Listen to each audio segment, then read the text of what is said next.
अस्सलामुअलैकुम रहमतुल्लाहि व बरकातुहू। मैं आज आपको आर्चरी और हमारी लाइफ यानी एक तीर कमानी और हमारी जिंदगी इस ताल्लुक से कुछ बात करना चाहता हूँ।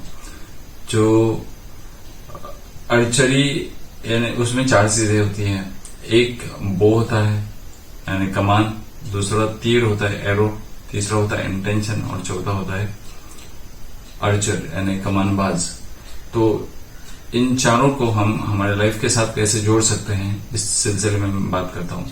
आप इस चैनल पे नए हो और तो मेरे जो मैं वीडियोस डाल रहा हूँ और आपको अगर पसंद हो तो उसको लाइक कर लीजिए और उसको सब्सक्राइब कर लीजिए। लाइक देखो, एक बो है, कमान है ना, ये कमान है। अब ये कमान फ्लेक्सिबल होता है मगर इसको इतना फ्लेक्सिबल होता है कि इसको अपना लिमिट मालूम होता है। यानी ये अगर हम ज्यादा इसको ऐसा बेंड करेंगे तो भी टूट सकता है और अगर इसको हम ज्यादा स्ट्रेच करेंगे तो भी वो टूट सकता है। तो हमारी जिंदगी में भी हमें फ्लेक्सिबल होना चाहिए और हमारी जिंदगी में भी हमको हमारे लिमिट्स का पता होना चाहिए। हाँ, जबकि हमको ये मालूम है कि हम लिमिटलेस हैं मगर कहीं जाके एक हमारा लिमिट भी बन जाता है जहां पे हम आगे नहीं जा सकते। वो लिमिट हमको पहचाननी चाहिए। जैसा कि इस कमान के जरिए हमको ये सीख मिल जाती है कि हमें हमारे लिमिट्स को पहचानना चाहिए और हमको ज्यादा बेंड भी नहीं होना चाहिए और ज्यादा स्ट्रेट भी नहीं होना चाहिए। हमको दरमियानी हिस्से में ही रहना चाहिए। तो ये फ्लेक्सिबिलिटी हमें सिखाती है और हमें ये सिखाती है हमारे लिमिट्स। नंबर 2 है एरो। एरो को देखेंगे ना तो हमको पता चलेगा कि ये एरो जो रहता है ना, इस एरो में कुछ जान ही नहीं है। इतना फ्रेजाइल है, इतना लचकदार है कि बस ये टूटने को है मगर टूटता नहीं है। यानी ये हमें सिखाता है कि हमें जिंदगी में यानी लचकदार होना चाहिए, यानी हमेशा हम्बल रहना चाहिए हमें, मगर टूटना नहीं चाहिए। ये एरो जिंदगी में जो एरो हम चूज कर लेते हैं ना, वो कभी बेंड नहीं होना चाहिए। यानी जो कुछ हम टारगेट सिलेक्ट कर लेते हैं या जो कुछ हमारे पास जराए होते हैं हमारे डेस्टिनेशन तक पहुंचने के लिए, उसमें कुछ खामियां नहीं होनी चाहिए और हमें अच्छा सिलेक्ट करना चाहिए और आगे बढ़ते रहना चाहिए। जैसा कि एरो है ना, एक बार छूट गया ना तो आगे बढ़ने से इसको कोई नहीं रोक सकता। और वो उसी तरीके से सबसे इम्पोर्टेंट रहता है एरो को छोड़ने में फियर। वो हमको फियर नहीं होनी चाहिए।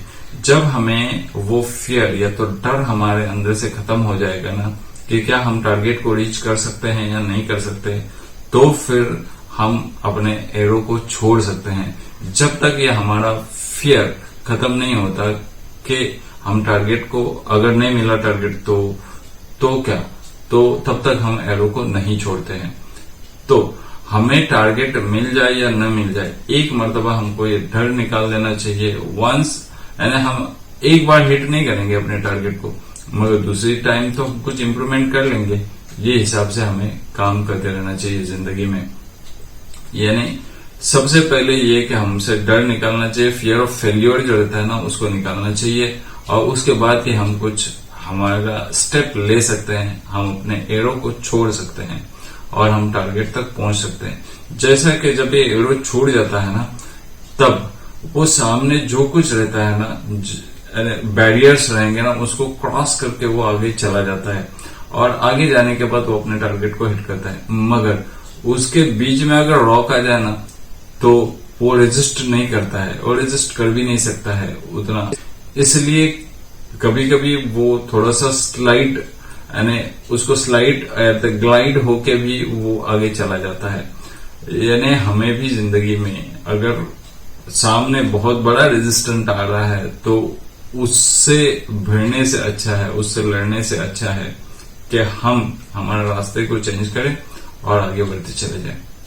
और ये एरो हमें ये सिखाता है, जब ये एरो निकल जाता है ना कमान से, तब हमको ये पता नहीं रहता है कि ये एरो आया कहां से है, मगर ये बताता है। ये बहुत इंपॉर्टेंट मैं बात बता रहा हूं कि ये जब एरो कमान से निकल चुका ना और आगे बढ़ रहा है, तब हमें ये नहीं दिखता कि एरो चलाने वाला कौन है, मगर एरो खुद ब खुद नहीं चलता है, उसको चलाने वाला कोई तो होता है जो हमें नहीं दिखता है। तो एरो जो जा रहा है ना, ये तीर जो जा रही है ना आगे, ये इस बात की गवाह है कि इसको किसी न किसी ने तो अपने बो से उसको छोड़ दिया, अपने कमान से उसको छोड़ दिया। इसका मतलब यहाँ पे ये हो रहा है कि ये जो कुछ ब्रह्मांड हमको दिख रहा है ना, जो यूनिवर्स दिख रहा है ना, उसका बनाने वाला कोई तो है, उसका चलाने वाला कोई तो है जो हमको नहीं दिख रहा है।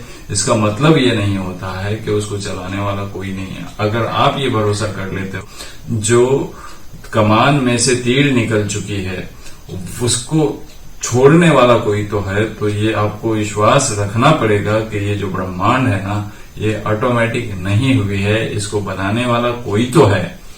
तो ये था एरो के बारे में। थर्ड चीज आ जाती है इंटेंशन के बारे में। इंटेंशन यानी कि हमारा गोल, हमारा टारगेट इतना क्रिस्टल क्लियर होना चाहिए कि बस हमारा फोकस है ना उसी जगह पर होना चाहिए। और ये नहीं कि सिर्फ हमारा फोकस हमारे टारगेट पर होना चाहिए। अगर हमारा सिर्फ फोकस हमारे टारगेट पे होगा ना, तो हम कभी भी वो टारगेट को हासिल नहीं कर सकते हैं। तो हमारा फोकस कहाँ पे होना चाहिए? एक तो हमारा फोकस टारगेट पे तो होना ही चाहिए, एट द सेम टाइम उस हवा कैसी चल रही है, उसका वेट कैसा है, उसको रेजिस्टेंट फोर्सेस क्या क्या हैं, ये हमारे को ध्यान में रखते हुए वो एरो को छोड़ना चाहिए। यानी जब भी हम कोई गोल डिसाइड करेंगे ना, तो सिर्फ हमारा ध्यान अगर गोल पे ही रहेगा और बाकी के जो फैक्टर्स है ना आजू बाजू के, अगर उनके ऊपर ध्यान नहीं रहेगा तो हम कभी भी गोल अचीव नहीं कर सकते। अगर समझो हमने एरो छोड़ दिया और हमने ये अंदाज नहीं लगाया कि हवा किस स्पीड से चल रही है, तो हमको किस अंदाज से उस तीर को छोड़ना पड़ेगा। अगर हमने ये अंदाज नहीं लगाया तो फिर हम कभी भी अपने टारगेट को नहीं पहुंच सकते हैं। और चौथी बात रहा आर्चर। आर्चर यानी तीर कमान।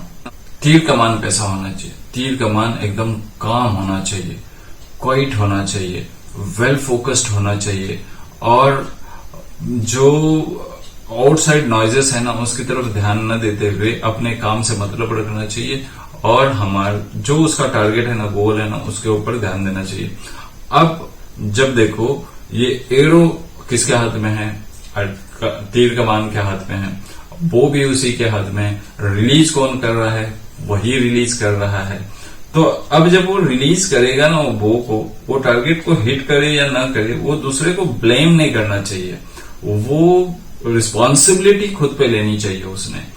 और जो कुछ हम जिंदगी में करते हैं ना, और अगर हमको वो अचीव नहीं होता है ना, तो हम हमारी रिस्पॉन्सिबिलिटी झाड़ देते हैं और हम दूसरे के ऊपर दूसरों को रिस्पॉन्सिबल समझते हैं और ब्लेम दूसरों के ऊपर करते हैं।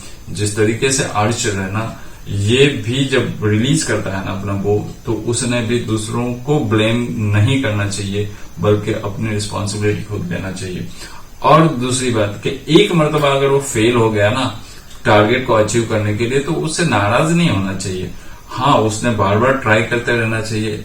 हर ट्राई में उसको, हर एक्सपेरिमेंट में उसको कुछ न कुछ तो सीखने मिलेगा, कुछ न कुछ तो उसका इम्प्रूवमेंट हो जाएगा, और वो फिर एक ना एक दिन अपने टारगेट को अचीव कर लेगा। बाकी की मैंने बातें बताया कि वो फियरलेस होना चाहिए और उसने कभी भी क्विट नहीं करना चाहिए, गेम को छोड़ देना नहीं चाहिए, बल्कि एक हौसला रखना चाहिए, एक डिटर्मिनेशन रखना चाहिए और आगे बढ़ते रहना चाहिए। ये थी कुछ बातें जो आर्चरी और लाइफ इसके ताल्लुक से थी। वाखिर दावाना अनिल हम्दुलिल्लाह।